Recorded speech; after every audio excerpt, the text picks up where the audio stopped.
Esse é o nosso terceiro devocional. Vamos refletir ainda nos primeiros versículos do capítulo 1 de Provérbios. Por quê? Porque esses versículos são os versículos que dão o tom de todo o livro. É ele que estabelece o propósito, a finalidade, qual é o objetivo. Então, o Senhor os usa para o registro da sua palavra, ao inspirar a sua palavra a homens. O Senhor usa as necessidades desses homens, o Senhor usou o contexto vivencial desses homens, o Senhor usou a luta desses homens, de tal forma que eles não foram feitos robôs, não foram privados da sua consciência, do seu processo de raciocínio, do seu discernimento, das suas lutas, das suas dores. Mas movendo tudo isso, Deus os fez escrever a sua palavra, registrar a sua vontade. Então, é importante perceber que Salomão chegou a um nível de entendimento, de percepção, em que julgou extremamente necessário, conduzido pelo Espírito Santo de Deus, a registrar escritos de tal forma que pudesse iluminar o caminho daqueles que trilham nessa peregrinação santa do plano de redenção, de tal forma que buracos pudessem ser vistos, armadilhas pudessem ser identificadas, para que muitos e muitos pudessem não vivenciar as mesmas dores, as mesmas angústias, cometer os mesmos vacilos que ele cometeu. Por isso que esse não é um livro profético. Não, aqui nesse livro não existe profecias. Esse livro está categorizado no gênero de poesia. Mas o ponto desses livros, de sabedoria, de poesia, esses livros, eles apontam caminhos que, trilhando-os, a probabilidade de dar errado é muito, muito menor. Então, não é um livro de regras, não é um checklist onde você coloca durante todo o dia na sua vida, e olha, hoje eu fiz isso, hoje eu fiz dessa forma, e não vai acontecer nada aleatório na minha vida, não vai acontecer nenhuma circunstância na minha vida, ao contrário do que o livro me diz. Então não é isso. Porque tem pessoas, por exemplo, que criam os seus filhos no caminho do Senhor e quando eles passam dessa tenra idade, quando eles crescem, eles se desviam do caminho, não é? Mas não é um livro profético aí. É um livro de alertas, de placas, de holofotes, de luzes, para mostrar que, vivendo segundo a estutícia do seu coração, não houve sabedoria capaz de exortá-lo ao ponto de romper a sua estutícia. Por quê? Porque lhe faltou temor. Não há sabedoria alguma que vence o temor do Senhor. Então, até aquele mais desprovido de conhecimento, aquele mais desprovido de informação, se ele tiver temor do Senhor, então ele será um sábio, porque ele desejará alcançar a sabedoria do alto, a vontade do alto, os caminhos do alto, os anseios do alto, e não dessa presente terra, e não dessa presente era.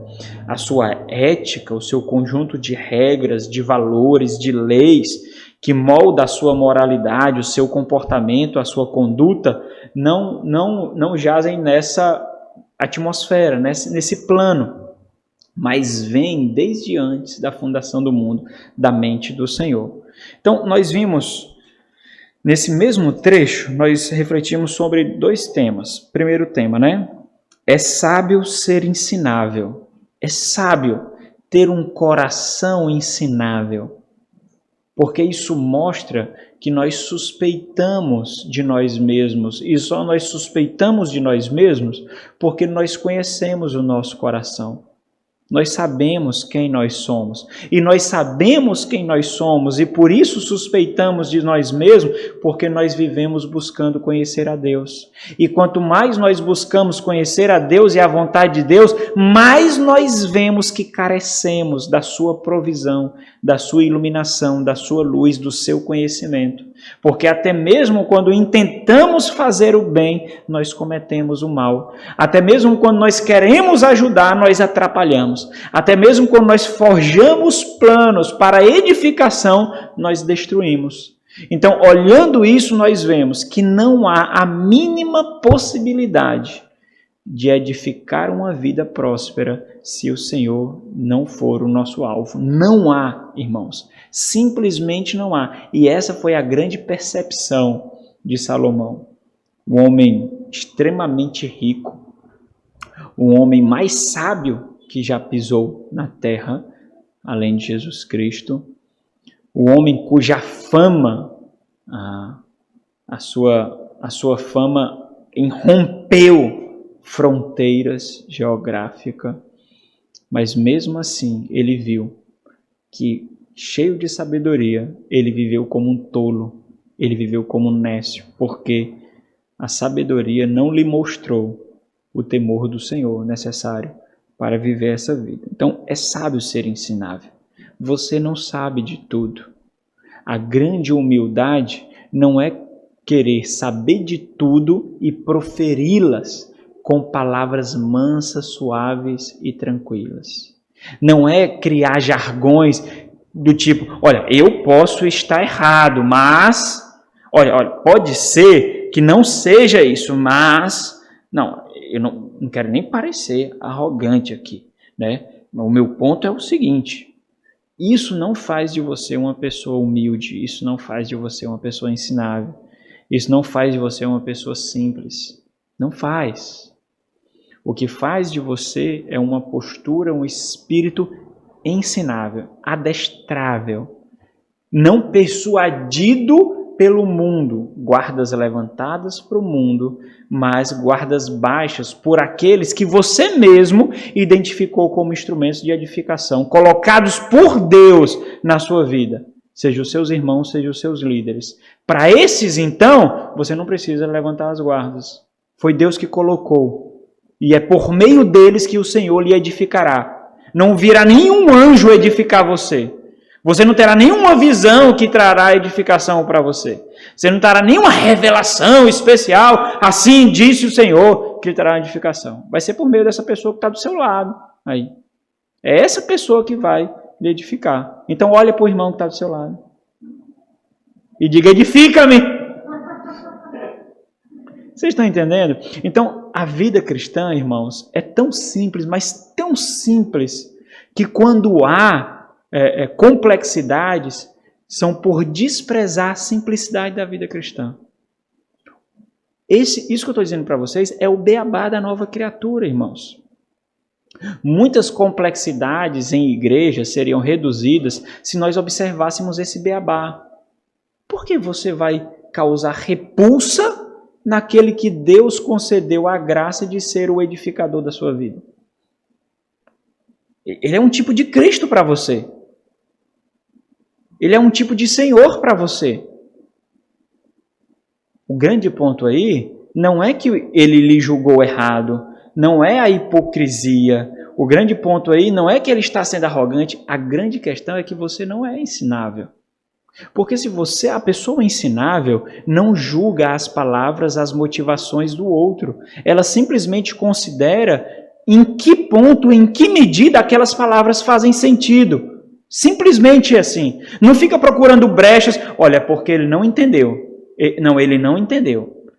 Eu quis falar isso, mas você fica a todo instante buscando uma forma de se esquivar para mostrar a sua polidez, para mostrar como você é bonito, para mostrar como você é grande, para mostrar como você está correto. Então você fica julgando as palavras, julgando o tom de voz, julgando a postura, julgando a disposição do outro. Aí quando você consegue identificar, depois de muito procurar, quando você consegue identificar uma falha, você diz, olha, tá aí. Aí você só bate nessa tecla. Mas entenda, você sempre vai achar uma falha. Sempre você vai achar um ponto de deficiência, porque todos nós somos pecadores. Todos nós somos pecadores. Sempre você vai achar. Mas ao encontrar esse ponto de deficiência, você não terá edificação. Você não será edificado. A sua pseudo-honra será mantida. Aquela sensação de satisfação será mantida. Porque você estava certo. Você estava correto. Mas isso só mostra uma coisa. Você não entendeu a nova vida. Você não entendeu o novo nascimento que você experimentou. Aquele que é discípulo não se porta como mestre. Aquele que é aluno não se porta como professor. Ele entende a posição na qual o Senhor colocou. Então, até mesmo nas palavras mais grossas proferidas, até mesmo nas posturas mais pecaminosas, é preciso procurar ouvir o tom da voz de Deus. Porque Deus é aquele soberano Senhor que controla cada fôlego de vida, cada sílaba que sai da boca de ímpios e da boca de justos. Cada um. E se todas as coisas cooperam para o bem daqueles que amam a Deus, e se eu amo a Deus, então de alguma forma, essas palavras, essa postura, essa exortação vai cooperar para a minha edificação, para o meu crescimento, de alguma forma. Talvez eu não consiga entender. Então, perceba que essas palavras de Salomão não são tão simples, bem práticas, obviamente, bem práticas, mas também extremamente profundas, porque nasceram de inquietação, nasceram de um processo de raciocínio de toda uma vida jogada fora. Toda uma vida jogada fora, toda uma vida lançada no buraco.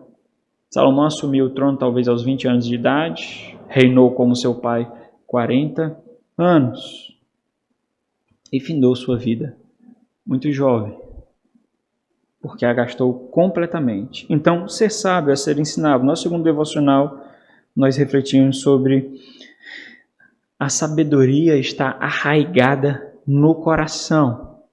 São as disposições do coração, são os anseios do coração, são os concorrentes do coração que removem as raízes da sabedoria no nosso coração, que corta as cordas da sabedoria do nosso coração. Nós vemos que Salomão se envolveu com más companhias. E isso o fez conduzir a sua vida colocando estacas onde não deveria, armando tendas onde não deveria. E a sua vida foi completamente moldada pelas influências que recebera. Então entenda, meus irmãos, entenda muito bem, é muito importante você perceber as companhias. É muito importante você perceber as escolhas que vocês fazem de relacionamentos. Por quê? Porque você pode ser a pessoa mais sensata, mais sóbria e mais madura, mas de tanto a água bater na rocha, essa rocha vai ser perfurada. Então, em alguma medida, você será influenciada pela multidão de conselhos. Se esses conselhos não o conduzirem para o Senhor, esses conselhos lhe conduzirão para algum caminho, numa medida maior ou menor, mas conduzirão você.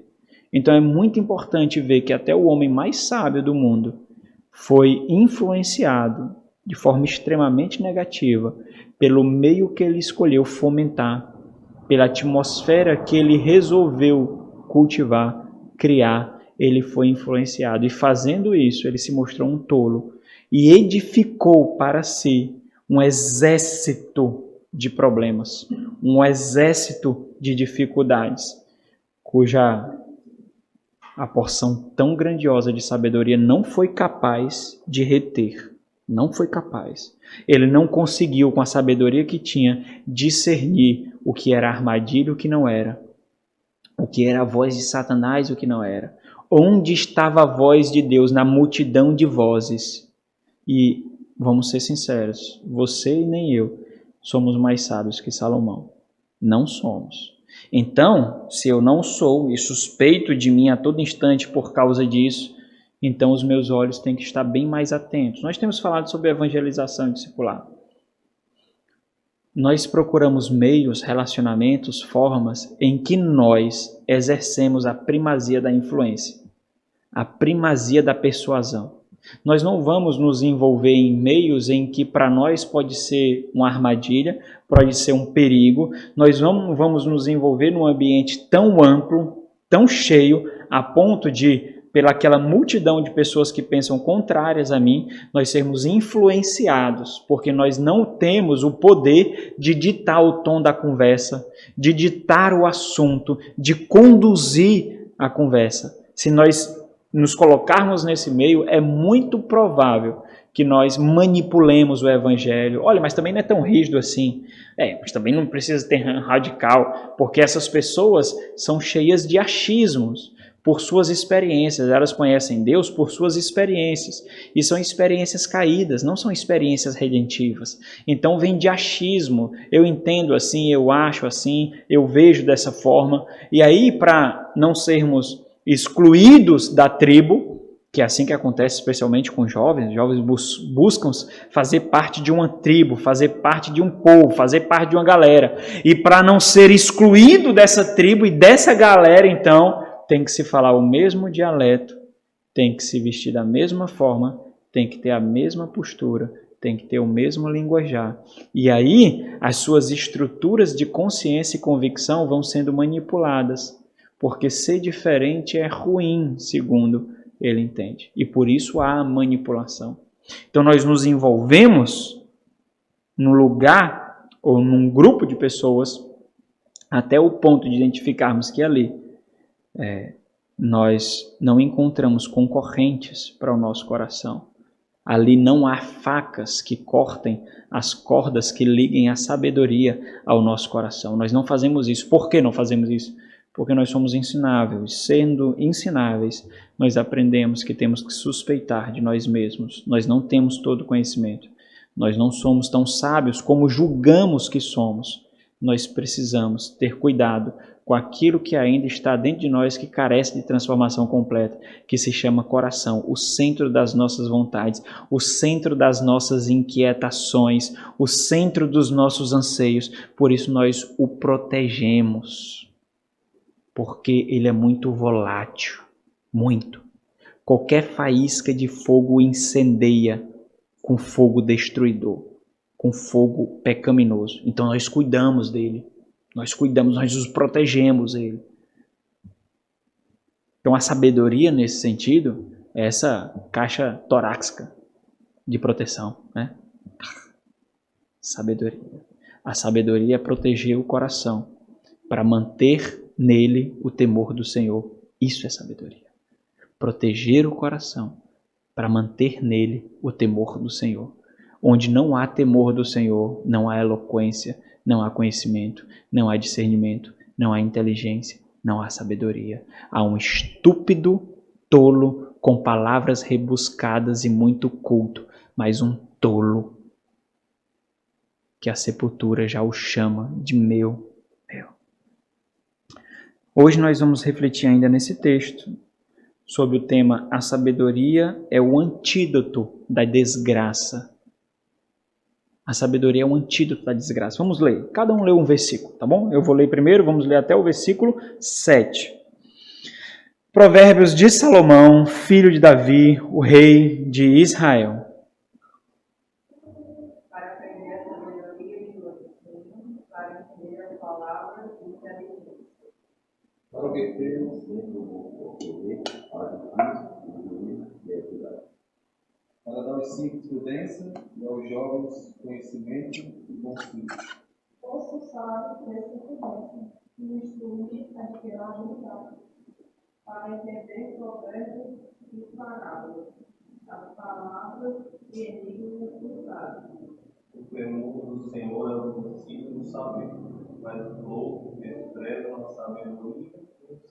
Então, o versículo 7, ele está solto dos versículos de 1 ao 6. Aí, né? Nesse primeiro bloco, ele está ligado, mas está completamente solto, porque esse versículo 7 é a linha, né, que conduz todo, que perpassa todo o livro do Salmo. uma linha que passa todo o livro do Salmo. O temor do Senhor é o princípio do saber, mas os loucos o desprezam, a sabedoria e o ensino. Então é interessante, irmãos, aqui, porque a tolice em Provérbios é o oposto à sabedoria. Ser tolo é não ser sábio.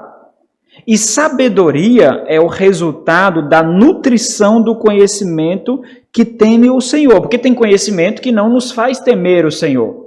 E aí por isso que eu tenho que discernir as palavras de inteligência. Eu tenho que discernir os provérbios, as parábolas, porque tem conhecimento que não me conduz ao temor do Senhor. Tem um conhecimento que afaga o meu ego, tem um conhecimento que nutre a minha arrogância, tem um conhecimento que forma um trampolim para eu me exaltar acima dos demais, mas é um conhecimento que não causa temor do Senhor.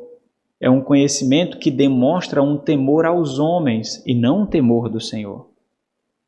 Porque quando eu vejo a necessidade de ser mais digno, de ser mais exaltado, de ser mais sábio, de ser mais forte, de ter mais conhecimento, isso mostra que há uma competição. Isso mostra que eu temo aos homens e eu não temo a Deus. E eu confundo conhecimento com espiritualidade, conhecimento com intimidade com Deus, conhecimento com piedade, mas isso não é verdade. Ao longo da história, pessoas que têm menos, muito menos, tiveram muito menos conhecimento do que você, foram extremamente mais piedosas do que eu e você. Nós estamos na geração do conhecimento e, ao mesmo tempo, na geração mais tola que já viveu na face da terra. Na geração mais estúpida que já viveu na face da terra. Na geração mais mimada que já viveu na face da terra. Com o nível da carga de conhecimento que nós temos. Então, sabedoria, ela é o resultado de um processo de nutrição que filtra, que discerne e absorve o conhecimento que causa o temor do Senhor, que mantém o temor do Senhor. Nesse sentido, a tolice é uma doença que destrói por meio da insensibilidade e indiferença. Porque o tolo é ignorante. O tolo, ele não discerne. Ele não tem mecanismos para discernir a sua tolice. Ele não tem mecanismos, profundidade, para discernir a destruição que ele está causando. Por isso que, para aqueles que vivem ao redor dele, o seu comportamento é tão destrutivo, é tão pecaminoso, é tão forte, é tão abusivo, mas ele não percebe. E aí ele se reveste de um entendimento de mansidão. Porque eu sou tranquilo. Vai dar certo. Não, tudo certo. Está tudo bem. Mas essa já é uma conduta pecaminosa causada pela tolice, pela necessidade, pela estupidez de não discernir os seus caminhos e decisões. E é justamente isso que a tolice causa, que é o oposto de sabedoria. Ela causa insensibilidade e indiferença. Ela não vê destruição como destruição.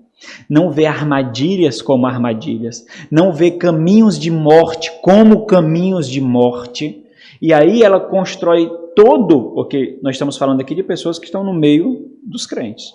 E ele constrói todo um argumento para mostrar a plausibilidade da sua postura, da sua conduta. Todo um argumento. Eu confio na soberania de Deus. Eu confio na providência de Deus. Vai dar tudo certo no final. Uma postura de mansidão, uma postura de espera.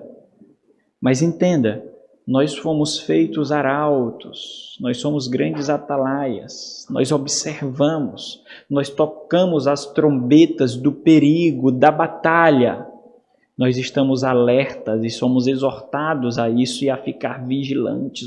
Nós fomos feitos para isso. Nós estamos no mundo que ainda não nos pertence. Nós estamos no mundo de guerra. Esse mundo ainda não é nosso. Para ser nosso, ele precisa passar pela purificação, pelo fogo do Senhor Jesus.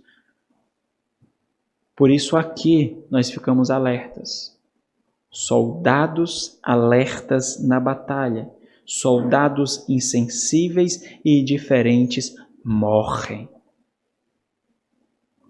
Mas o tolo não percebe. O tolo não entende isso.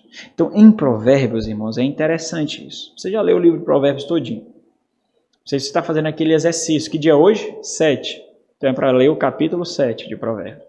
Um exercício legal. Você pode fazer isso. E assim você repete todos os dias. Mas você já parou para pensar que no livro de Provérbios, o temor do Senhor ele não é definido? Ele diz que o temor do Senhor é o princípio de sabedoria. Mas o que é o temor do Senhor? O livro de Provérbios não diz o que é o temor do Senhor. Você pode ler de uma ponta a outra. O livro de Provérbios não define o que é o temor do Senhor. Por quê? Porque ele é presumido. O temor do Senhor é um pressuposto. A sua definição é presumida. O temor do Senhor seria, nesse sentido, não ser tolo.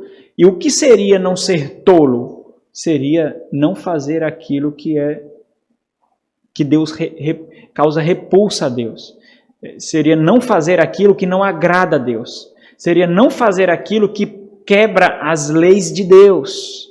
Isso é temor do Senhor, se desviar do mal, se desviar do que é errado. Isso é temor do Senhor, buscar o conhecimento, buscar a vontade de Deus. Mas isso é presumido já. Né? É interessante o versículo 2 aqui, ele diz o seguinte, mostra o porquê, ou para que Salomão escreve. E ele diz, para aprender a sabedoria e o ensino. Olha como é interessante, porque a sabedoria é um processo de crescimento, é um processo de desenvolvimento, é um processo de amadurecimento, onde aquilo que nós conhecemos, à medida que nós crescemos em estatura e adquirimos conhecimento, a vida vai sendo observada, o conhecimento vai sendo observado de tal forma que processado nos dê coração sábio, visão sábia, ouvidos sábios, boca sábia, e nós aprendemos a sabedoria. E é interessante porque esse termo usado aqui, aprender, é aquele mesmo termo que nós vimos em Oséias, Yadá, que é a ideia de receber intimamente, de conhecer intimamente, conhecer por intimidade. É muito interessante isso, porque essa palavra também está ligada à lealdade pactual, né? Mas é interessante isso porque ele faz referência, usando esse termo, ele faz referência a nós captarmos a sensibilidade da necessidade de sabedoria, para nós compreendermos no coração e termos encaixado na nossa mente a necessidade de sermos sábios. Olha como é interessante. Nós vivemos num mundo de armadilhas, irmãos. Nós vivemos num mundo que exige de nós a postura levantada, guardas levantadas a todo instante. Nós levantamos as guardas no trabalho, nós levantamos as guardas no entretenimento, nas férias, na diversão, nós levantamos as guardas entre parentes, entre familiares, nós levantamos as guardas numa lanchonete, nós levantamos a guarda em todo instante, e em muitos momentos, na conduta do nosso lar, no convívio do nosso lar, nós temos que ter cuidado, ficar com as guardas baixas, e eventualmente isso também acontece na igreja. Então, nós precisamos entender que sem sabedoria nós não passamos ilesos por esse mundo. Sem sabedoria nós não discerniremos a necessidade de luta e a necessidade de não lutar, porque tem batalhas que nós precisaremos não lutar. Mas nós precisamos ter sabedoria para identificar, opa, essa batalha, essa eu não vou lutar, essa não. E você tem que calcular a perda. Você tem que calcular o que perderá. Você tem que calcular as consequências de lutar e as consequências de não lutar. E é somente a sabedoria que permite isso. O versículo 4 ele me chama muito a atenção. Porque ele usa um termo aqui que eu já fiz referência no primeiro devocional, quando ele diz para, mostrando mais um motivo, para dar ao simples prudência. É interessante, porque esses simples aqui, eles fazem paralelo com o jovem, e aos jovens conhecimento e bom siso. Então, esse simples aqui, eu fiz referência para vocês, simples aqui não é uma pessoa, sei lá, pessoa que desprovida de bens materiais, né? Quando a pessoa quer falar que alguém é pobre, a pessoa diz o quê? A pessoa é humilde. Mas a pessoa pode ser mais arrogante do que um rico. E olha que tem muito pobre extremamente arrogante. Porque às vezes é mecanismo de defesa. Às vezes a arrogância do pobre, a arrogância daquele que não tem muitas condições, é um mecanismo de defesa para não ser pisado por aqueles que têm mais. Até isso nós precisamos compreender. Mas isso não faz com que essa postura seja correta, né? Foi apenas uma nota de rodapé. Quem é esse simples aqui? É aquele de fácil persuasão. Então, qual é o propósito do Senhor? Qual é o propósito de Salomão? É dar mecanismos, é dar conhecimento, é dar instrumentos para forjar nele sabedoria, para que ele não seja facilmente persuadido. Olha aí, jovens, vocês não aprendem nada com outros jovens. Vocês não precisam ficar aos pés de outros jovens. Vocês precisam, e o termo é esse mesmo, precisar. Vocês precisam sentar aos pés daqueles que viveram mais do que você. Vocês precisam aprender com aqueles que viveram mais. Não estou falando de relacionamento. Eu vou me relacionar só com jovens, só com mais velhos. Não. Mas você precisa entender qual é o caminho de adquirir sabedoria. Você não aprende sabedoria com outro jovem. Você aprende sabedoria com aquele que viveu mais do que você, com aquele que tem mais conhecimento que você, com aquele que teve mais tempo de processar o conhecimento que foi colocado diante dele. Por quê? Porque você é facilmente persuadido, facilmente conquistam o seu coração. As jovens são facilmente galanteadas por homens cujas palavras têm a intenção somente de perverter a sua vida, somente de usufruir do seu corpo, somente de gastar a sua beleza, somente para isso. Saciação carnal. Nem se existe essa palavra, saciação. Existe? Carnal. É somente isso. Somente isso. Somente. E as jovens, necessitadas de aprovação, necessitadas de aplauso, muitas vezes, porque pensa que não tem isso em casa, pensa que não tem isso entre os seus, necessitadas, então elas se vendem, se doam por um pouquinho de afeto, por um pouquinho de amor, por um pouquinho de carinho. Vocês são simples, vocês são facilmente persuadidas. E não fique triste por isso, porque é característico da sua idade. É assim mesmo, é assim mesmo. Ninguém esperaria que você fosse sábia agora. É assim mesmo. Faz parte do seu nível de estatura biológica mesmo, física mesmo. É assim mesmo. Mas é você que tem que entender isso. Você precisa compreender. Não queira ser sábio, porque se você quiser carregar uma carga pesada com a estatura que você tem agora, você será tolo. Você será tola. Não, você não vai conseguir. Não queira pensar que você é sábio, que você pode ter a sabedoria necessária a ponto de não precisar dos sábios. Não busque isso, porque você vai ser tola. Você não tem estatura para manipular o conhecimento necessário da vida, porque você nem viveu o tempo suficiente para isso. Por isso que você precisa buscar aqueles que são sábios para proteger você, jovem homem, jovem mulher. Para proteger vocês. Vocês precisam disso. Vocês precisam ser cuidados, protegidos pelos sábios. Ouvir mais do que falar. Ouvir bem mais do que falar. Né? Eu vi uma postagem do pastor Frank Ferreira, fez do pastor Russell Shedd. O pastor Russell Shedd, em citação, diz assim, abre aspas, quem é sábio sacrifica-se por valores eternos. O nécio, pelo prazer de alguns momentos passageiros, perde tudo que vale a pena possuir. O sábio olha para a eternidade. O sábio vê a sua sabedoria um caminho seguro para se chegar no Senhor. Um antídoto para a desgraça causada pela tolice da necessidade, a tolice da falta de sabedoria. Então a sabedoria é um antídoto para a desgraça. E a maior desgraça da tolice, meus irmãos, é esse que eu fiz referência. Porque ele age por meio de insensibilidade e diferença. Você já viu momentos assim, talvez você já tenha passado por isso. Em situações em que as pessoas fizeram um alvoroço ao seu redor por algo que você fez. E você não entendeu, você ficou tranquilo. Sabe por quê? Tolice. Insensibilidade, indiferença. Você não percebeu aquilo que, graças a Deus, outros que Deus colocou ao seu lado perceberam. Por isso, você não caiu em desgraça. Porque você tem sábios ao seu redor. E você precisa deles. Tem um coração ensinável.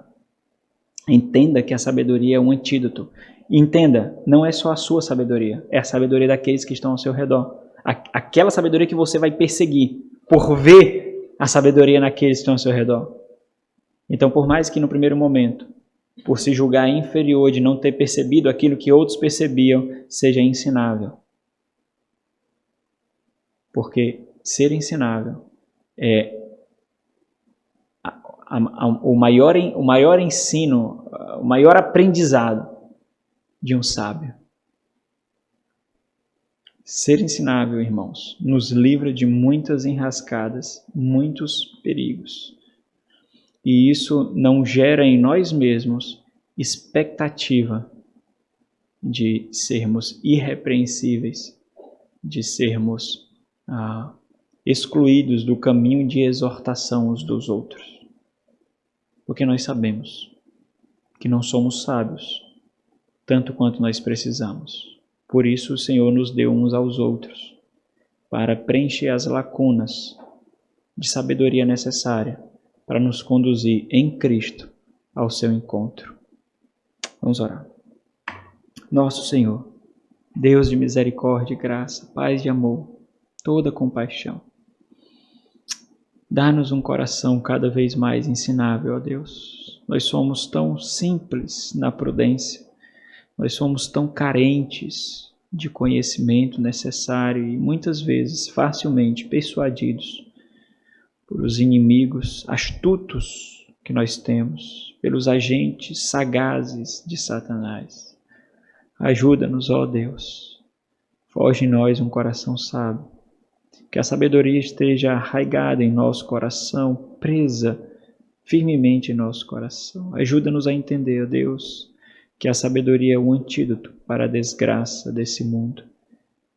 Coloca ao nosso redor aqueles que nos nutrirão com sabedoria, segundo o dom que receberam no próprio Cristo, para que juntos prossigamos para o encontro com nosso Senhor e Rei. Em nome de Jesus. Amém.